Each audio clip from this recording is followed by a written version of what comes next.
Tuhan, salam sejahtera, kasih Tuhan Yesus Kristus.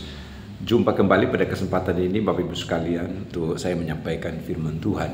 Kita bersyukur kita sudah masuk di bulan Mei, minggu pertama di bulan Mei 2025. Semua kemurahan Tuhan bagi kita sehingga kita bisa masuk di bulan yang baru ini. Sudah di pertengahan tahun, masuk ke pertengahan tahun 2025. Bapak Ibu jemaat yang dikasih Tuhan, Bapak Ibu sudah mendengarkan tayangan firman Tuhan ini. Sebelum saya menyampaikan, mari sama-sama kita berdoa. Kami bersyukur kepada Engkau Bapa di sorga untuk kesempatan ini. Kalau kami boleh ada sebagaimana ada, semua karena Tuhan yang sudah pimpin, Tuhan yang sudah tolong. Dan kami boleh menikmati akan persekutuan di dalam Tuhan melalui firman-Mu. Sebab itu kesempatan ini urapi hamba-Mu, urapi jemaat Tuhan, kami semua beri hati, beri telinga untuk kami mendengar firman-Mu. Dan lewat firman Tuhan yang berkuasa itu akan memberkati kami, memulihkan kami, membaharui hidup kami. Kami bersyukur Bapa, urapi hamba-Mu, dan kami siap baca renungkan firman-Mu dalam nama Yesus Kristus. Haleluya. Amin. Bapak Ibu, saudara jemaat dikasih Tuhan, renungan firman Tuhan pada kesempatan ini terdapat dalam kitab Yohanes pasal 11. Yohanes pasal 11 ayatnya yang ke-25. Saya baca berkata demikian.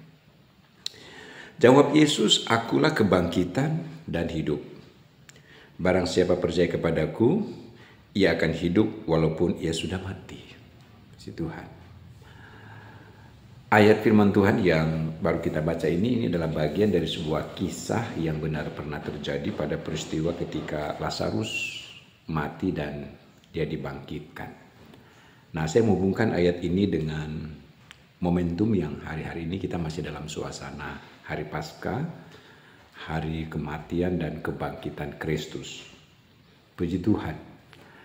Dalam kitab yang baru kita baca di sini memberi rujukan, dan ini adalah perkataan Yesus sendiri yang berkata kepada Maria dan Marta dan kepada murid-murid dan orang-orang di sekitar tempat situ ketika mereka melihat bagaimana Lazarus sudah mati.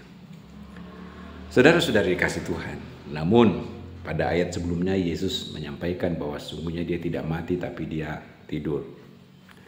Ini dalam kacamata Yesus bahwa ini dia tidur, tapi dalam kacamata manusia dia sudah mati. Bapak Ibu jemaat yang dikasih Tuhan, bahwa manusia memang suatu saat juga akan mati. Nah, tetapi yang ingin saya sampaikan di sini adalah di balik dari kematian manusia itu ada satu kehidupan. Apakah kehidupan hidup kekal atau kehidupan kematian kekal? Iya, kematian kekal dan pengertian adalah hukuman kekal. Bapak Ibu jemaat dikasih Tuhan, ketika Yesus berkata kepada Maria, Marta, saudara mereka Lazarus yang mati, yang sudah dikubur, lalu kepada murid-murid dan orang-orang yang ada pada waktu itu, dia menyampaikan, memproklamirkan tentang dia kuasa di dalamnya. Akulah kebangkitan dan hidup. Kita peringati Kristus mati dan Kristus bangkit. Firman berkata, kalau dia tidak bangkit, sia-sia pengiringan kita, percuma pengiringan kita. Tetapi dengan kebangkitan Kristus memberi jaminan dalam hidup kita untuk meyakinkan seyakin-yakinnya bahwa dia bukan manusia biasa-biasa saja. Iya. Saudara-saudara, kalau ada orang lain yang mati lalu nggak bangkit-bangkit, yaitu manusia biasa. Tetapi dia yang datang dari sorga ke dalam dunia dan dia mati untuk saya dan dia bangkit juga untuk saya. Dia mati, dia bangkit untuk saudara-saudara. Ini menunjukkan bahwa dia Tuhan yang berkuasa atasnya. Saudara-saudara dikasih Tuhan. Nah, sebagaimana Kristus bangkit, iya, bangkit dari kematian, memberikan kemenangan bagi kita, bangkit dari kematian, memberikan kepada saudara dan saya kelepasan, bangkit dari kematian, memberikan kepada kita sebuah jaminan bahwa Yesus adalah Allah yang luar biasa. Akulah kebangkitan dan hidup. Iya, di dalam Dia ada kebangkitan dan di dalam Dia ada kehidupan. Saya percaya kita hidup sekarang ini pun juga karena Dia.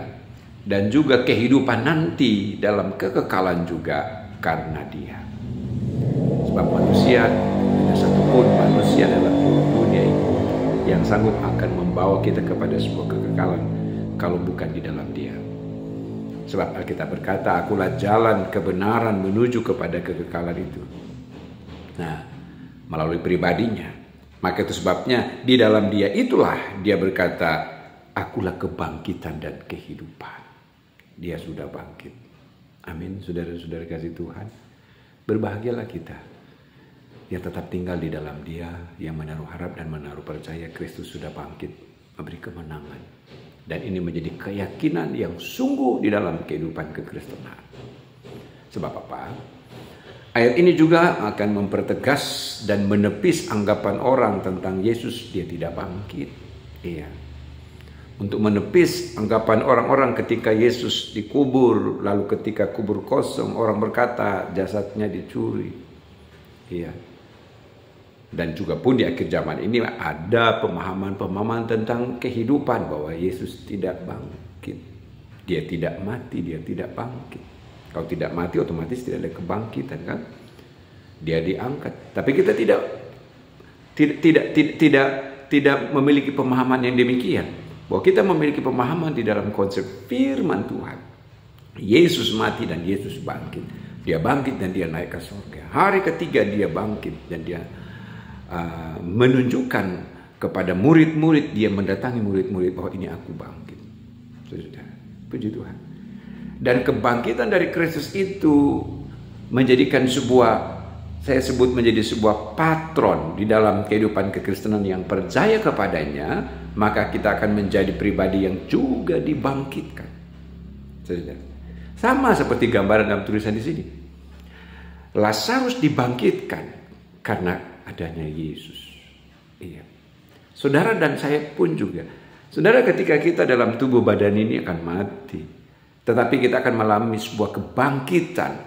Alkitab berkata, sebuah kebangkitan tubuh rohani. Iya. Itu yang disebut dalam kitab Wahyu, kebangkitan yang pertama, di mana gereja orang-orang percaya akan bangkit, berjumpa dengan Kristus.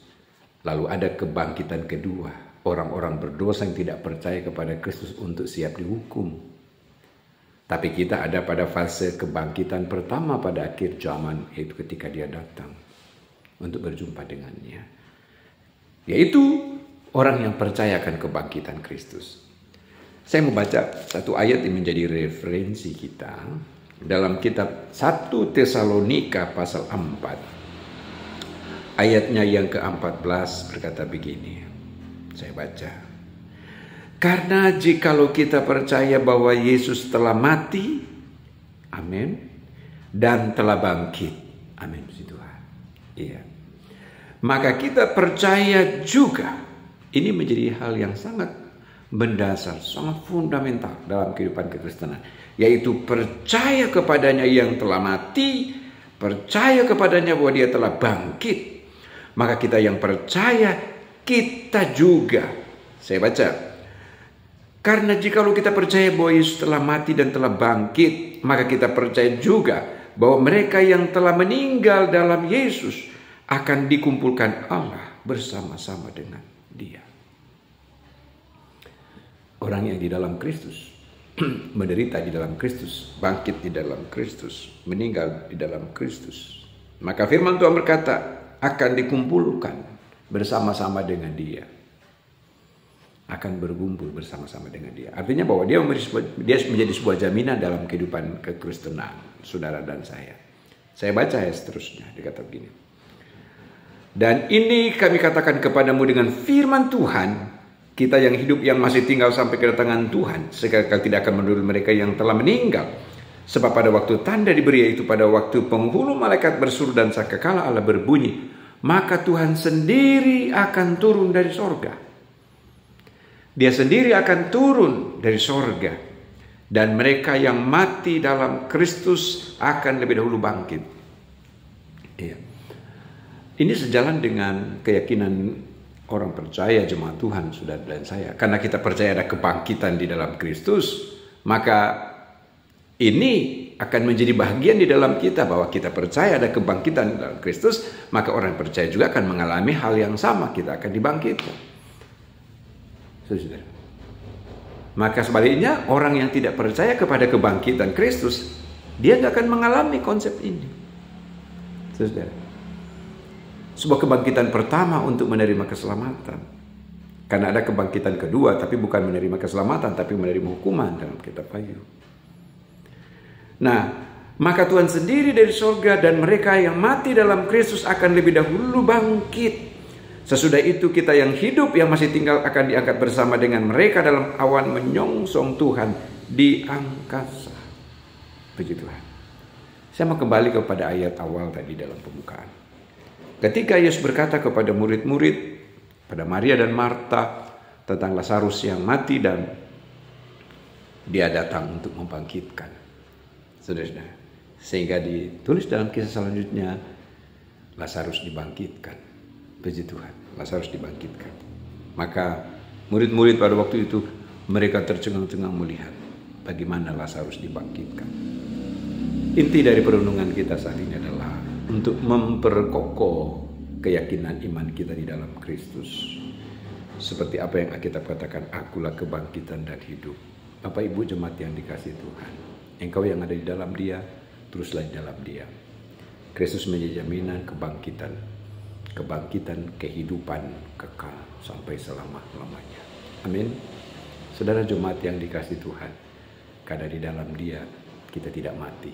Itu Alkitab berkata demikian. Kita tidak mati, dalam artian adalah satu kehidupan di dalam roh ada di dalam Dia, yaitu Yesus Kristus yang menjadi Tuhan dan Juru Selamat dalam engkau. Ayat terakhir Roma 6 ayat 4, saya membaca. Roma pasal 6 ayat 4 itu begini. Roma 6 ayat 4. Dengan demikian kita telah dikuburkan bersama-sama dengan Dia oleh baptisan dalam kematian, supaya sama seperti Kristus telah dibangkitkan dari antara orang mati oleh kemuliaan Bapa, demikian juga kita akan hidup dalam hidup yang baru oleh kebangkitan Kristus. Ada satu kehidupan yang baru yang akan menjadi bagian dalam kehidupan kekristenan. Satu kehidupan yang baru dari kematian menuju kepada kehidupan yang baru karena ada Kristus. Itu bicara tentang kemuliaan. Haleluya, puji Tuhan. Tuhan berkati Ibu Bapak sekalian untuk kesempatan ini. Kiranya firman Tuhan tertanam dalam kita dan oleh Roh Kudus membukakan setiap apa yang menjadi rencana atas kita. Mari kita berdoa. Kami bersyukur untuk firman-Mu pada kesempatan ini ya Tuhan. Walaupun singkat hamba sampaikan Tuhan sempurnakan firman-Mu itu kepada jemaat Tuhan yang mendengar. Tuhan bukakan rahasia-Mu itu dalam kehidupan umat-Mu kami semua, untuk kami mengerti dan memahami bahwa betul benar Kristus telah bangkit, dan oleh firman Tuhan memberi keyakinan bahwa Engkau adalah kehidupan dalam kekekalan. Terima kasih Bapa, kebangkitan dan kehidupan menjadi jamin bagi saya, menjadi bagian jemaat Tuhan. Tuhan lawat umat jemaat-Mu, berkati mereka pribadi dan keluarga mereka, berkati aktivitas mereka. Tuhan tolong setiap semua mereka ada dalam perlindungan kasih karunia Tuhan. Dalam nama Yesus kami berdoa dan bersyukur. Haleluya. Amin. Tuhan Yesus memberkati. Selamat hari Minggu untuk Bapak Ibu Saudara jemaat dikasih Tuhan.